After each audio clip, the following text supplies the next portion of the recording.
네, 안녕하셨습니까? 김 선생의 서울 이야기를 진행하는 강사 김효입니다. 이번 시간에는 해돋이, 일출에 대해서 좀 이야기를 나눠보도록 하겠습니다. 일본말로는 히노대라고 불리우는 발음되는 바로 일출은 어느 순간부터인가 이제는 새해를 맞이할 때의 아주 중요한 행사처럼 이렇게 되어서 올해도 수많은 사람들이 동해안 바닷가로 가서 일출의 광경을 이렇게 직접 찾아봤다라는 것을 기사로 여러분들 아마 보셨을 것 같고요.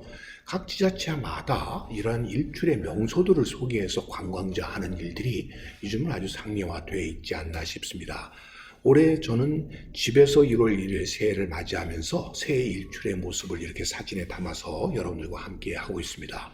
자, 그러면서 생각하게 된 것은 언제부터 우리가 이렇게 해맞이에 대해서, 일출에 대해서 이렇게 관심을 가졌었나? 근데 전통적으로 우리가 생각해 보면 이렇게 해맞이를 요즘처럼 이렇게 했었던 예들은 없었던 것 같고요. 해맞이보다는 주로 달맞이가 중심이 아니었었나 싶습니다. 그러다 보니까 서울의 경우도 이렇게 해맞이를 위해 명소로 이렇게 많이들 찾아가는 것 중에 하나가 안산에 있는 봉수대에서 바라보는 일출이라든지 아니면 선유도에서 바라보는 이 일출들을 중요한 명소로 이렇게 많이들 찾아가고 있어서 곳곳에 이런 명소들을 소개하는 것들이 이 연초가 되면 중요한 소위 검색 대상이 되고 있는 것이 하나의 요즘의 흐름이 아닌가 싶습니다.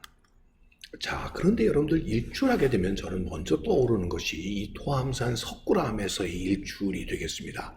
언제부턴가 이 토암산 석굴에서 석굴암은 이 일출이 햇빛을 받아서 이 석굴암의 본전불상에 비춰지는 모습에 대한 어떤 로망이 있었던 것 같아요. 그래서 이를 찾아가 보려고 하는, 그래서 많은 사람들이 지금도 경주하면 불국사와 더불어 이 석굴암을 새벽녘에 찾아 올라가지 않나 싶습니다.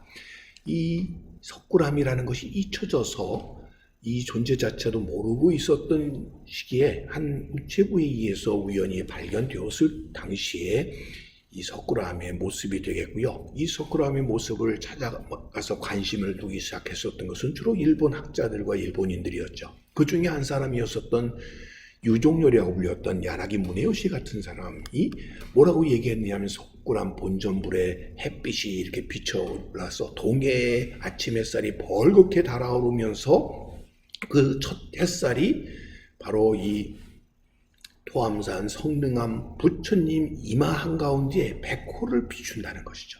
그 보석에서 반사된 빛을 받아서 어둠 속에서 잠들었던 다른 조각상들의 윤곽이 돋아나면서 이 석굴암 부처님은 동짓날 일출 지점을 향해 앉아 있는 것이 마치 붓다가 인도의 부드가야 보리수 아래에서 동쪽으로 앉아 진리를 깨쳤다는 역사적 사실의 신라식의 재현이다.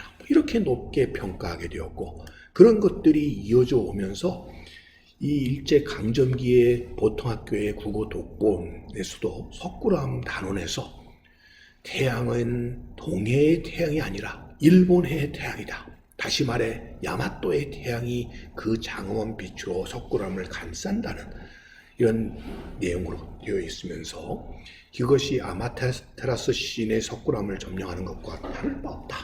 이런 식으로 교과서에 등재되기 시작했고요. 이런 교육들이 이어져 오면서 하나의 신화로가 하나의 사실로 굳혀지게 된 것이죠. 그래서 이 석굴암 본전불상의 과학적인 구조에 대해서 다큐들이 시작되어 지금까지도 이 석굴암의 조성했었던 신라인들의 그 위대함을 우리가 지금도 이렇게 생각하게 하는 하나의 단서가 되었던 것이 바로 이 일출의 이 빛이 본전불에 비춰진다고 하는 이런 이야기들로부터 시작이 되었다고 보시면 되겠고요. 그래서 지금도 수많은 관광객들이 이 석굴암 본전불상에 그 비춰지는 그러한 장엄한 모습을 찾아보기 위해서 이곳을 찾아오게 되는데, 지금은 보시는 것과 같이 석굴암 자체가를 보호하기 위해서 앞에 전각이 마련되어 있고 그 전각 속에 두꺼운 유리벽 안에 있는 본전부를 볼 수밖에 없게 된 것이죠. 그럼에도 불구하고 사람들은 이렇게 많이 줄을 서서 이 친견의 기회를 기다렸다가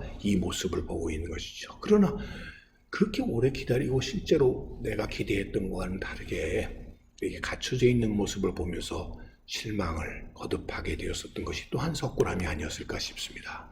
사실 이것은 일제강점기에 와서 만들어졌던 하나의 새로운 신화가 아니었을까 싶습니다. 특히 일본인들에게 있어서 이 창세 신화를 보게 되면 그의 주신이 바로 태양의 신이고, 그 태양의 신이 모셔지는 일본의 고유의 종교인 신도의 최고의 신이 바로 이 아마테라스인 것이죠. 소위 하늘에서 빛난다라는 뜻에, 그러다 보니까 일본의 신도는 태양을 신격화한 이 아마테라스를 숭배하다 보니까 국기의 경우도 이렇게 보시는 것과 같이 태양을 그려놓게 된 것이고요. 또 국호 자체도 일본이 되게 된 것이죠.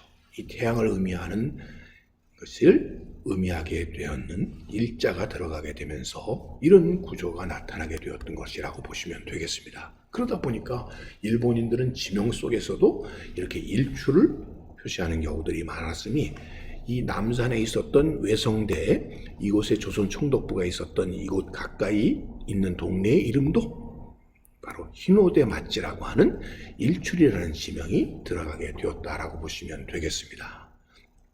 자, 그래서 여러분들 지금은 남학당동으로 이렇게 바뀌었던 이것은 오부학당 중에 하나인 남학당이 바로 이곳에 있었기 때문에 현재는 남학동이라고 이렇게 불리워지고 있습니다만, 그것이 흰호대 맞지라고 하는 명칭이 이어져서 그곳에 세워진 일본인들을 위한 소학교, 심상소학교가 바로 그래서 흰호대 소학교가 되게 된 것이고요. 특히나 이 흰호대 소학교의 경우는 흔히 수에즈운하 동쪽으로는 가장 훌륭한 교사라고 학교 시설을 이렇게 자랑할 만큼, 결국 식민지 조선에서 그들의 일본인 자녀들을 위한 학교로서 이렇게 내세워지게 되었고, 그런 학교가 바로 이 흰호대 소학교였었고, 그러다 보니까 일제강점기에 바로 이 고종의 귀한 딸이었던 이 덕혜옹주가 이 흰호대 소학교에 재학하게 되고, 이것 자체가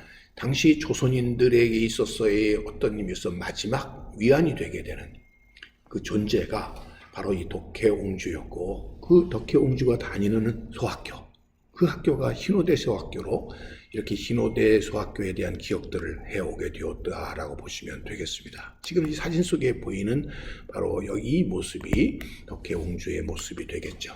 자, 덕혜옹주의 모습을 곳곳에서 이렇게 확인해 볼 수 있게 된 것이고, 오늘날은 그 흰호대 소학교라고 하는 일출 소학교는 해방 이후에 일신우민학교로 이렇게 이름을 바꿨었다가 결국 그곳 자체도 결국은 폐교가 되고 현재는 학교가 이전이 되게 되었던 것이죠. 그리고 그곳에 충무로 극동빌딩, 지금은 남산 스퀘어 빌딩이 되겠는데요, 이거 세워졌고 현재는 그 교적비만이 이 위치를 확인해 보고 있다, 이렇게 보시면 되겠습니다.